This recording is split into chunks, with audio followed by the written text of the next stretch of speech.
So let's agree, we all have that one language that we could speak when we were kids because of our parents, or maybe we lived in a different city or country, or a language we learned while we were at school. And I understand Spanish to a certain level. ¿Cuántos años tienes? Oh, London? And every day it gets worse and worse since we do not practice it. At the same time, you feel like you want to go back and relearn it, but you do not want to really go and redo everything from zero. But at the same time, you feel like you have so many gaps that you probably should start from zero again. For me, that's Italian.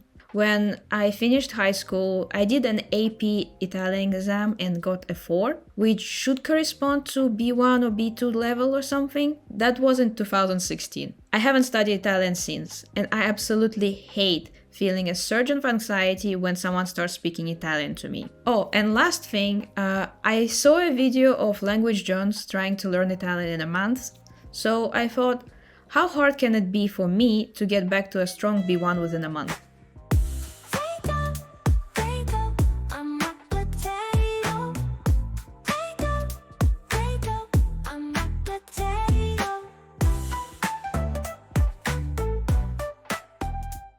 Hi friend, Potato here. Buongiorno. This month I decided to hyper-focus on Italian, and initially I wanted to kind of blog my day-to-day experience and everything and share with you. However, this journey in the last month turned out to be very personal as I started to question what does it mean to be fluent? What are my goals? What is the future of language learning? And stuff like that. So this video turned out to be less about me relearning Italian, although I did include some snippets, and more of my thoughts and concerns about language learning in general, AI, exams, and other ideas that I would like to share with you. And maybe we could discuss it in the comments. And last thing, before we start, if you want to know about the resources I used to study Italian, let me know in the comments and I will make a video about it as well. Anyways, let's start. Allora, oggi il 4 di settembre, giovedì, e da oggi faccio il blog in italiano. Oggi mi ho alzato e poi ho avuto una lezione di italiano conversazionale su italki. To be honest, I wish I was a bit more intentional with this journey of relearning Italian by figuring out the game plan beforehand. All I managed to do in advance was booking a few lessons on italki, making a short list of movies that I can watch in Italian on Netflix, and hoping that the Italian books I purchased a year or so ago would be sufficient. I feel like I wasted a lot of time just trying to figure things out, and I wasn't as efficient as I wanted to be during my first week. I was looking for apps, books, online courses, honestly, anything that looked interesting and was suitable for self-study. But as with many other languages, there is a sea of resources for beginners, but there is not much for intermediate learners. There isn't even a lot of advice on YouTube for intermediate students in general. As if you are supposed to figure everything out during your beginner stage and then continue with the same textbook and the same approach until C2, which is crazy.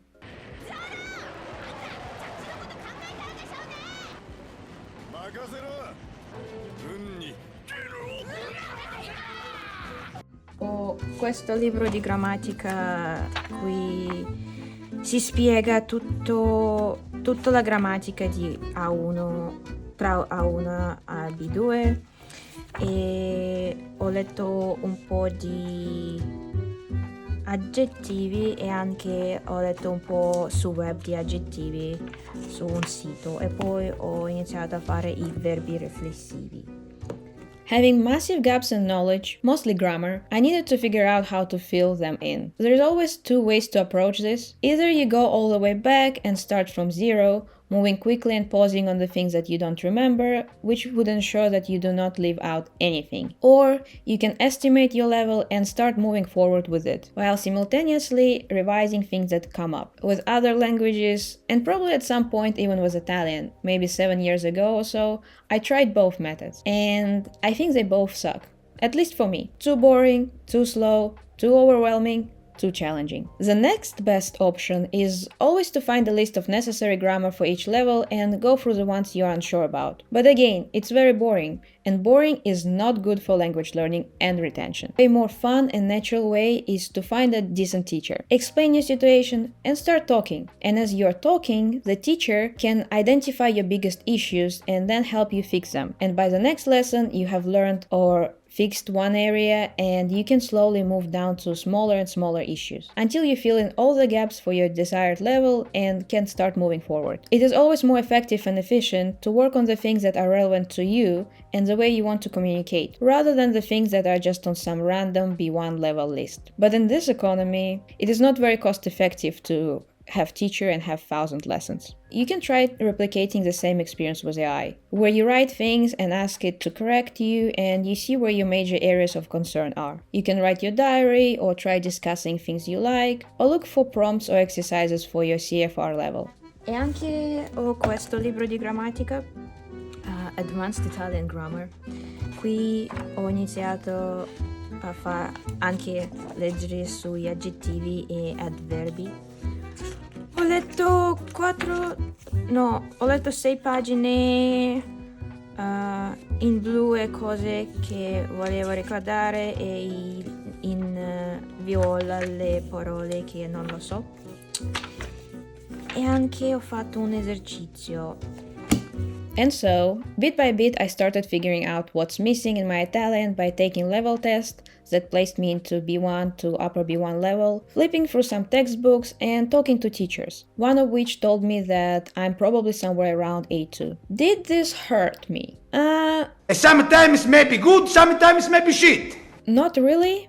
It is fair, because the only two tenses that I remember when I talk are simple past and passato prossimo, which is apparently more of a present perfect than simple past in English, which is actually news to me. It's one of those things in Italian, like putting adjectives mostly after the nouns, which I never really thought about until, I started learning Spanish. Same with verbs essere and avere, especially in passato prossimo. I had never thought about them until now, and I usually use them instinctively or try to recall how I usually hear them used by other people. If this isn't a peak immersion language learning experience, I don't know what is. Maybe my ability to comprehend Italian is another example of immersion being somewhat effective. When I read or watch Italian content, I come across a lot of words that I understand, but I won't be able to right away translate them into English.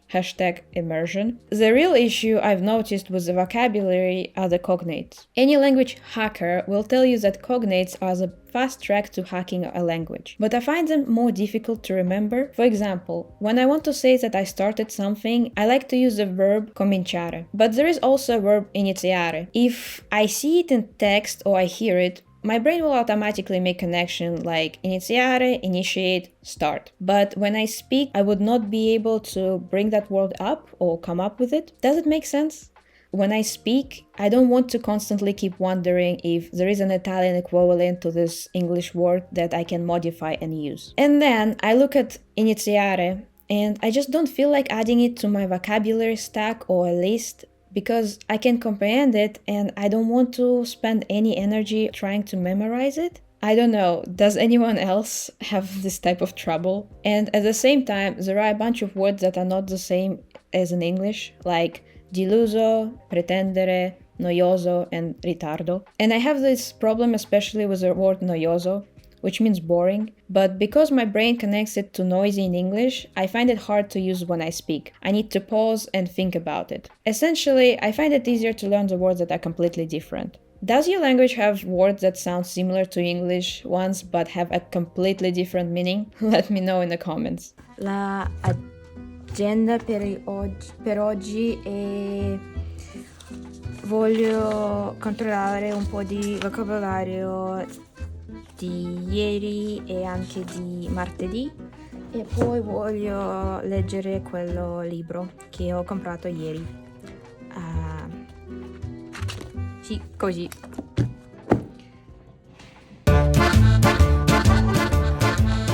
I mentioned using AI to minimize the cost of your filling in the gaps language journey. The truth is, I try my best to avoid AI as much as possible lately, including when I'm learning languages. Am I the only one who is having this AI fatigue? Am I tired of companies shoving it down my throat at every corner? Or am I just becoming old and I hate the change? Surely, the rapid increase in popularity of Duolingo post-pandemic due to the digital marketing strategy and absolute discontent and disgust with the app this year after them becoming AI-centered company should give companies a hint that consumers are not as excited about AI as they are.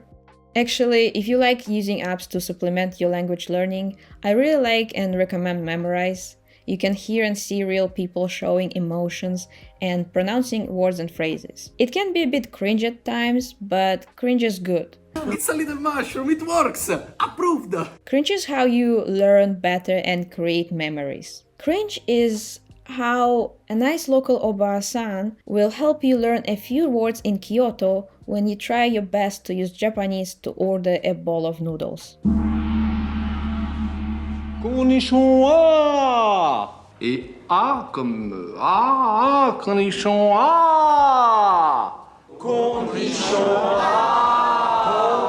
C'est pas mal. Cringe is how a nonna is going to give you some really good tips on where to go for lunch in Verona when you try to use all 30 Italian words you know to buy some fresh fruits from her at the local market. Signora, i limoni, signora! Cringe is what makes memories and what will help you remember the new words and expressions better and never forget them.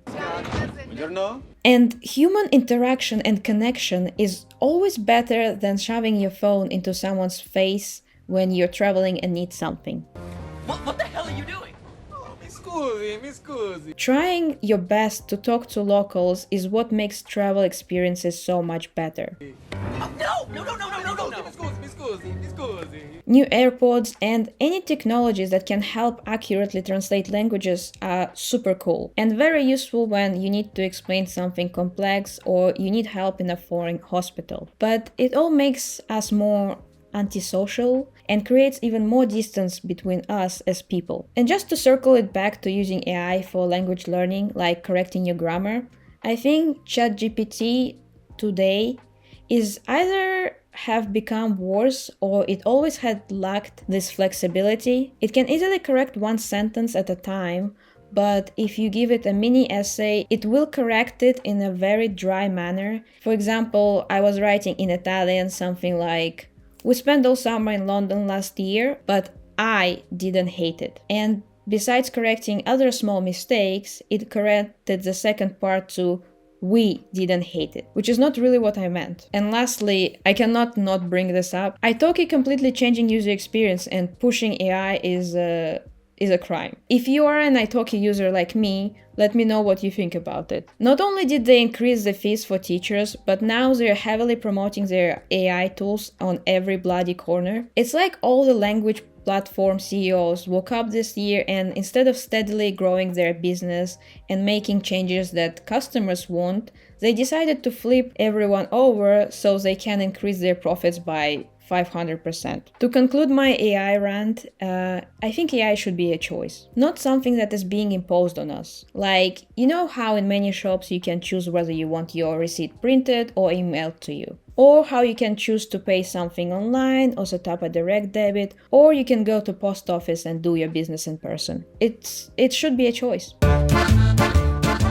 Ciao patatini, oggi sabato 13 settembre e on one hand I bought textbooks and non-fiction literature to help me with my Italian, but on the other hand I became even more confused of how to learn it. Allora, oggi è stata una giornata un po' lunga e ho fatto un po' di tutto. Ho fatto 4 ore di italiano perché ho pensato che fare solo 2 ore per giorno non è sufficiente. I rewatched Mean Girls in Italian and I knew 99% of the words. And then I started watching Survival of the Fittest, I believe, on Netflix for the first time ever.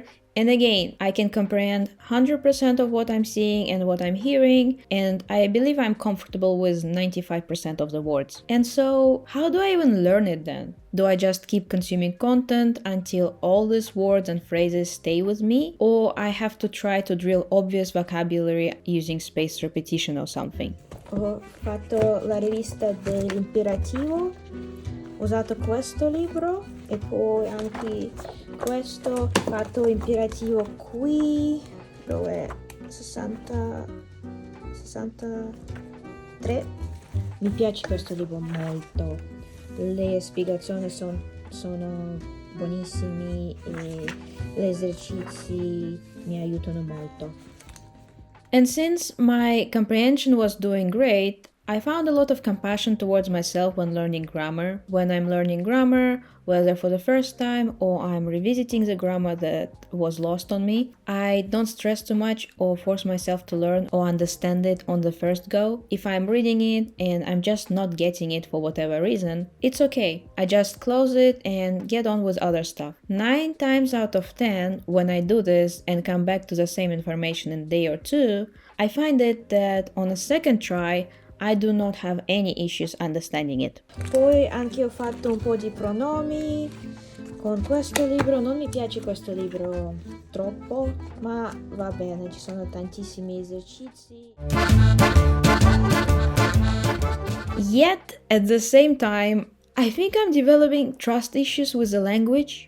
I used to do calculus in high school, and sometimes my teacher would give us a simple problem to warm up in the beginning of the lesson. To be solved, the problem would require maybe 6th grade math at most. But since we had been used to using integrals or whatever nonsense it was, we would struggle to solve it. Because it was obviously a trap, it just couldn't have been so easy and straightforward, could it? And now I think I'm experiencing the same with Italian. After 4 years of learning Japanese and a bit of Korean, Farsi, and even German, Italian seems suspiciously easy. The language is so normal, it makes me question myself and my ability. Has this ever happened to you? Did you know that CILS exam, which is an Italian proficiency exam, costs over £100? You know me, I'm such an exam nerd. It took me only 2 weeks to start considering taking it. I think my feelings are valid though. You do all this work, study a language every day, just so someone can dismiss you and make you feel like garbage. Oh, so that means you're a doctor, you're a doctor, you're a doctor, you're a doctor, and Howard, you know a lot of doctors. Sure, your self-worth or esteem shouldn't depend on someone else's words or opinions, but it's always nice to have a paper backing you up. Though, one of the biggest reasons I'm such an exam lover is because it creates a structure. There is a list of things you need to know, skills you need to polish, and a deadline. So you can neatly organize your study from your immediate goals and materials to time allocated to studying each week. When the goal is blurry, like I want to be fluent in Japanese or Italian or whatever, it can be hard to structure your approach and stick with it. There are so many exciting materials and methods that you want to try to do everything, and then you get overwhelmed and then you feel like you are not progressing at all. What do you think? Are you pro or anti-language exams?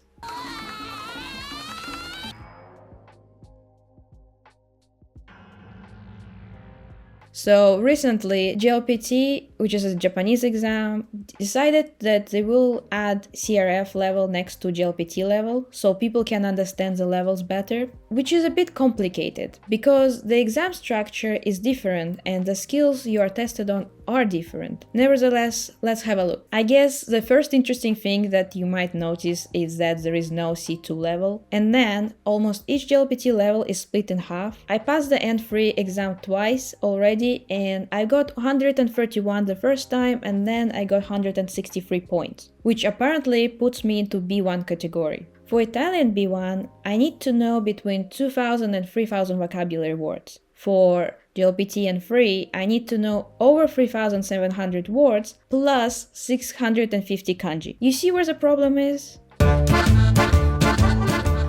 Now, let's take a step back from the exams and just focus on the concept of speaking a language or being conversational or fluent. Peter, you can't speak Italian just because you have a mustache. If we Google fluent, it means able to express oneself easily and articulately, and also smoothly, graceful, and effortless. If I can speak Italian without pausing and straining my brain to come up with words, maintaining that melody of the language, Margarete. Un'altra volta, ma adesso vorrei proprio sentire la musica delle parole. Margarete. where one sentence flows from another and other people can understand me without any issues. Corretto. But I make mistakes with verb tenses, or I don't always use the correct or exact word. Can I claim that I speak Italian or that I'm conversational? The reason I'm asking that is because on paper my Japanese is way better than Italian. I know beyond and free vocabulary and grammar, I can read books with plenty of kanji, but my speech does not flow as effortlessly and smoothly as in Italian. In the beginning.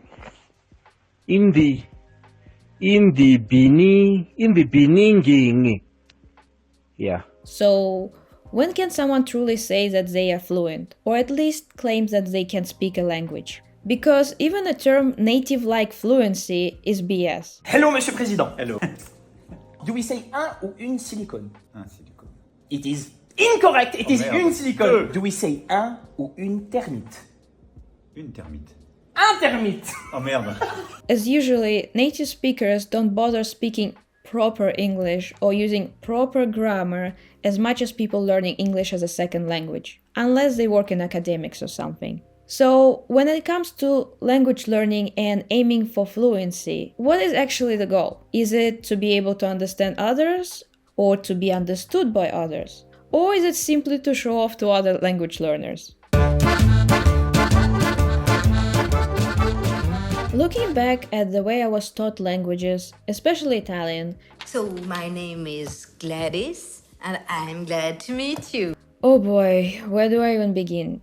Does anyone else feel like at school, when you were learning maybe Spanish or French, all you did was conjugate verbs? In my school, we would learn a bunch of tenses each year and drill the conjugations. And I was really good at conjugating and filling in the blanks, but I don't remember actually understanding when to use what tense. I don't remember teachers going deeply into when to use which tense and comparing them to each other. And then we would just move on to the next tense. I would like to buy a hamburger. I would like to buy a hamburger. Hamburger. Hamburger. Hamburger. Hamburger. Hamburger. Hamburger. Ham. M. Bur. Burger. Gur. I would like to buy a hamburger. I would like to buy a hamburger. Maybe we should stop. We don't quit. We do not quit. Again.